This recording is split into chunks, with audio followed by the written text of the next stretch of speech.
야나두가 상장을 준비한다는 뉴스가 보여가지고 깜짝 놀랐습니다. 원래는 이제 카카오 키즈였던 회사죠. 카카오가 인수한 걸로 알고 있는데 다시 야나두라는 이름을 살린 듯합니다. 지금 분위기에서 카카오 키즈라는 이름으로는 상장을 못하죠. 카카오가 또 상장을 한다고 하면은 노코멘트 하겠습니다. 사실 야나두라는 회사가 한때는 유명했었습니다. 버스 광고랑 극장 광고 중심으로 엄청난 마케팅에 자금을 쏟아부었었고 영어 공부를 왠지 재미있게 할 수 있을 것 같은 감각적인 에듀테크 회사입니다. 이 광고는 다 보셨을 것 같아요. 야, 너도 할 수 있어. 저도 굉장히 좋아하는 카피인데 이때 조정석님 활약으로 패러디도 많이 나왔었고요. 야나두 버스 광고도 많이 보였던 적이 있습니다. 마치 대세감을 형성하는 듯 했었죠. 그리고 세바시에 야나두의 김민철 대표님이 나오셔서 20분 동안 강의를 했던 것도 화제가 됐었습니다. 세바시는 거의 스타트업 대표님들이 회사 홍보 수단으로 많이 활용을 했었는데 문제는 성공을 하고 싶은 분들이 나오셔서 이미 성공을 한 사람인 것처럼 말씀을 하시는 건데 대표적인 게 이제 컬리죠. 성공을 하고 싶은 분인데 쿠팡에 가로막혀가지고 성공이 매우 힘들어 보이는 컬리라는 회사에 김슬아 대표님도 세바시에 등장하셔가지고 강연을 했었습니다. 이제 회사 홍보 차원이라고 보면 되겠죠. 스타 CEO가 되는 과정에서 또 투자가 원활해질 수가 있기 때문에 회사 홍보 차원에서 나온 거죠. 그리고 또 기억나는 게 카카오페이에 류영준 대표가 세바시에 나와가지고 세상 선한 표정으로 선한 영향력 강의를 하셨었고 그 이후에 정말 대중의 뒤통수를 치는 카카오페이 먹튀 논란으로 지금은 업계에서 완전히 퇴출이 된 상황입니다. 원래 이분이 또 카카오에 잘렸다가 다시 돌아와가지고 막 활동하다가 또 걸려가지고 또 쫓겨났었어요. 뭐 참 우픈 상황인데 그래도 이분은 회사를 상장시켜가지고 욕은 먹었을지언정 자기 돈을 엑시트를 했기 때문에 뭐 일면 반쪽의 성공은 거뒀다고 생각을 합니다. 뭐 야나두의 김민철 대표님도 저는 비슷한 케이스라고 생각합니다. 아직 성공을 하지 못한 상태에서 이제 성공한 사람 코스프레를 했으나 실상은 회사 홍보였다. 한마디로 투자금이 필요한 상황이다. 그리고 세바시에 나왔을 때 야나두라는 게 교육업종인데 뭐 거의 마케팅 이야기밖에 안 했어요.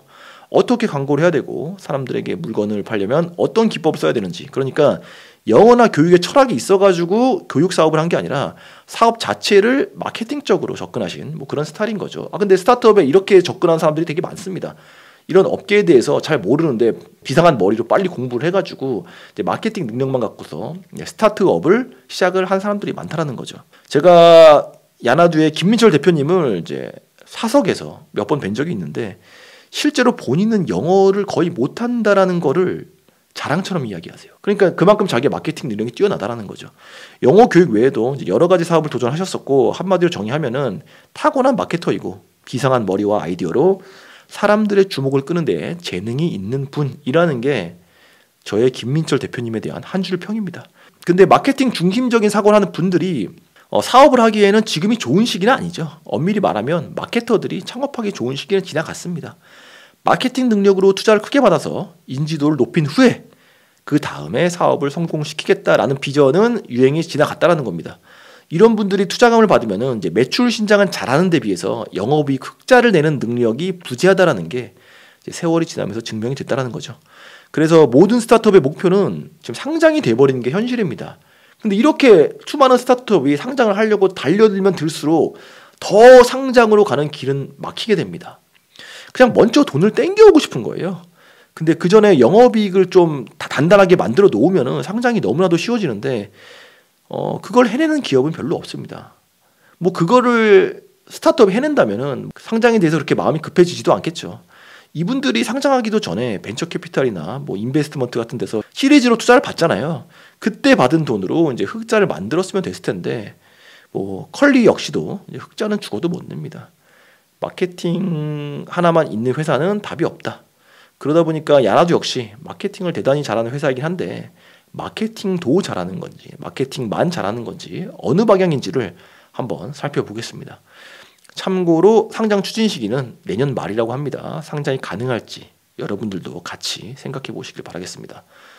야나두는 현재 3가지 사업을 하고 있다는데 야나두라는 영어 교육, 야핏이라는 피트니스 쪽, 그리고 2021년에 인수한 이제 폭스소프트라는 자회사가 있는데 크게 보면은 교육 쪽 에듀테크와 스포츠 테크 이렇게 2가지로 나뉘어집니다. 기사를 보면은 야나두가 작년에 역대 최대 매출을 기록했다라고 나와 있는데 공시를 뜯어보면 사실이 아니죠. 제가 이래가지고 기사를 믿을 수가 없습니다. 지난해면 2022년인데 그래프를 보면은 실적 흐름은 완전히 엉망입니다. 매출은 점점 쪼그라들고 있고 적자폭은 커지고 있는 게 야나두의 현재 실적이고요.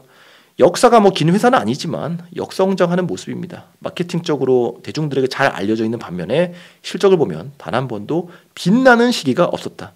다트에 들어가서 한번 공시를 훑어보겠습니다. 가장 최근에 나왔던 5월 31일 공시를 보면은 제일 앞장에 나와 있는 게 자산 총계가 1170억 원, 부채 1300억 원, 고로 자본 총계는 마이너스 130억 원. 실적 부진뿐만 아니라 자본 잠식 상태라는 것을 알 수가 있습니다. 자본 잠식을 간단하게 설명을 드리면 회사가 이익을 발생시키지 못하여 순손실이 발생하게 되어 기업의 적자폭이 커져 잉여금이 바닥나고 자본금마저도 잠식되기 시작하는 상태. 이게 무슨 의미냐? 매우 심각한 상황이며 사실상 자본 잠식 선언은 사람으로 따지면 회생 불가능한 시한부 인생으로 여겨진다. 그러니까 야나두는 사람으로 따지면은 현재 시한부 인생이라고 하는 겁니다. 시한부 인생이라는 겁니다. 그 이야기를 뒤에서 좀 더 할게요. 진짜로 시한부 인생이에요. 이 회사에게는 23년 하반기와 24년 상반기라는 그 1년의 시간만이 주어진다는 건데 어쨌든 공시는 거짓말하지 않습니다. 그럼에도 불구하고 야나두는 어떤 사업부에서 희망을 찾아야 되나? 확실한 거는 우리가 잘 아는 야나두, 야 너도 할 수 있어 라는 카피로 유명한 영어 교육 쪽에서는 희망이 없다라는 겁니다. 개인적인 이야기지만 저는 처음부터 야나두를 보면서 과연 돈을 내고 야나두를 할까? 라는 생각을 예전부터 했었거든요. 이분이 이제 야나두의 얼굴이시자 스타 강사이신 원예나님이시고 정말 아름다우신 분이라는 걸 알 수가 있습니다. 근데 강사들만 이렇게 아름다운 게 아니라 배너 광고도 이런 식으로 이제 아름답게 광고를 하는 걸 볼 수가 있죠. 강사진들도 다 아름다우시고요. 아무리 아름다운 마케팅도 좋지만 이런 식으로 관심을 끄는 데 성공을 했다고 클릭 수는 늘어나겠지만 지갑이 과연 열릴까? 이런 생각을 개인적으로 과거에 했었습니다. 돈을 벌려면 이제 영어 교육 커리큘럼으로 성과가 나와야겠죠. 근데 야나두의 커리큘럼을 보면은 기초 영어 회화, 여행 영어 이런 식으로 실전 회화 쪽 교육이다 보니까 효과를 증명하기가 쉽지가 않다. 토익, 토플, IELTS 이런 시험을 대비하는 영어 강의는 딱 성과가 숫자로 찍히잖아요. 그러니까 이제 돈을 내고서라도 자격증이 필요한 사람들은 당연히 영어 강의를 수강하겠지만 야나두 같은 경우는 월 5천원만 내면 넷플릭스에서 무제한으로 미드를 보면서 실전 영어 실력을 쌓을 수가 있는데 과연 넷플릭스에 6배나 되는 돈을 내고 야나두를 할까라고 생각을 했었는데 아니나 다를까 급격하게 영어 부분에서 매출이 쪼그라드는 것을 볼 수가 있고요. 고로 야나두 광고는 더 이상은 이제 볼 수가 없게 된 거죠. 그리고 100% 자회사인 폭스소프트 쪽 이쪽 사업 초중고 교육 정보화 서비스인데 여기는 이제 야나두 사업 중에서는 이제 여기가 이제 나름 매출이 견조하다라고 하는데 여기는 빼겠습니다. 왜냐면은 이미 매출이 좋은 회사를 투자받은 돈으로 미래 가치를 반영해서 돈을 주고 사온 것이기 때문에 야나두의 사업 성과와는 별개로 카운팅을 해야 된다. 몇 년이 지나면 투자금 회수하고 이제 캐시플로우에 도움을 줄 수도 있겠지만 지금 야나두의 사업성에 일부러 인정하기에는 인수하느라고 지출한 돈을 감안하면 마이너스라는 거죠. 그래서 유일한 희망은 결국 스포츠 쪽이라는 생각이 듭니다. 예전에 이제 조정석이 야나두 광고 모델이었던 것과 똑같은 방법으로 대세감이 있는 모델을 과감하게 써서 대대적으로 광고를 하고 있고 매출 역시 오름세라고 합니다. 김종국과 송중기라는 엄청나게 비싼 모델을 쓰면서 대대적으로 지출한 마케팅 비용으로 매출 파이를 키우는데 성공을 했습니다. 늘 여기까지는 했었죠. 다른 스타트업들도 여기까지는 다 했었습니다. 광고비를 많이 쓰면은 매출은 당연히 오르는 거니까. 매출은 따라서 오르는 거니까. 관건은 이제 순이익을 만들어낼 수 있을까? 저는 개인적으로 안 될 거다라고 생각을 하지만 만약에 2023년 하반기와 2024년 상반기에 야핏 유행을 전국적으로 이뤄낸다면 상장으로 가는 길이 무난해질 수 있다. 야핏 열풍으로 전 국민들이 야핏 사이클을 타면서 야핏 메타버스에서 자전거 레이싱을 펼치는 일이 일어난다면 성공한다는 거죠. 참고로 야핏 사이클은 3가지로 구성이 되는데 야핏 사이클 실제 자전거가 있고요. 그리고 아이패드 혹은 디스플레이 그리고 야핏 사이클 앱 여기서 가장 중요한 건 바로 야핏 사이클 앱이 성공을 해야 된다는 겁니다. 그러니까 야나두의 여러 가지 사업군이 있고 또 여러 가지 사업군 중에서 야핏이 있고 야핏도 여러 가지로 구성이 되는데 여기서 가장 중요한 건 바로 야핏 사이클 앱의 성공이라는 거예요. 이거 하나만 바라보고 가는 겁니다. 심지어 최근에 300억 원을 추가로 투자 유치를 성공을 했는데 이때 야나두에서 내건 슬로건이 운동 교육 메타버스 기업 야나두라고 돼 있습니다. 여기서 메타버스라는 게 교육 쪽은 아니죠. 딱 야핏 사이클 앱 이게 메타버스예요. 유튜브에서 야핏 사이클 유저 후기를 찾아봤는데 후원을 받고 제작한 영상일 수도 있겠지만 어쨌든 제가 간접 경험을 해본 결과 야핏 사이클만의 메리트가 있긴 하다. 특히 게임과 운동을 합쳐놓은 개념이라서 좀 신박하기도 하죠. 승부욕이 생겨서 운동이 잘 된다라고 합니다. 게임을 하면서 또 건강해지는 또 방법이라고 할 수도 있겠죠.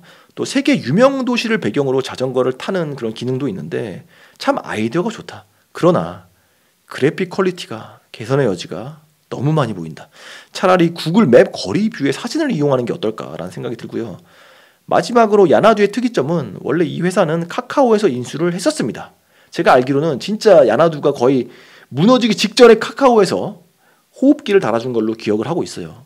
그래서 어쨌든 카카오에서 인수를 했었는데 그러다 보니까 한때는 카카오 인베스트먼트의 지분이 64%에 달하기도 했었다는 거죠. 2020년 9월 8일부터 카카오에서 지분을 정리하기 시작을 했고 그런 과정에서 이제 투자를 받게 된 것이죠. 카카오 지분이 계속 줄어드는 것이고 어쨌든 카카오가 지금 포기한 상황이라고 볼 수가 있겠습니다. 뭐 카카오가 왜 이런 결정을 했는지 모르겠지만 확실한 건 카카오 자회사 자격으로는 상장이 불가능하다라는 거죠. 지금은 카카오의 지분이 17%까지 줄어든 상황이고 여전히 최대 주주이긴 합니다. 카카오는 왜 야나두의 지분을 이렇게 드라마틱하게 줄였는지 뭐 저도 알 수는 없지만 가장 중요한 거는 야핏 사이클 앱이 성공을 하냐 못하냐 카카오가 땅을 치고 후회하도록 보란듯이 성공하시길 바랍니다. 주어진 시간은 23년 하반기, 24년 상반기 1년이라는 시간입니다. 1년이라는 시한부의 야나두. 오늘은 이제 비상장 회사 한번 분석을 해봤고요. 오늘도 도움이 되셨다면 구독과 좋아요 부탁드리겠습니다. 감사합니다.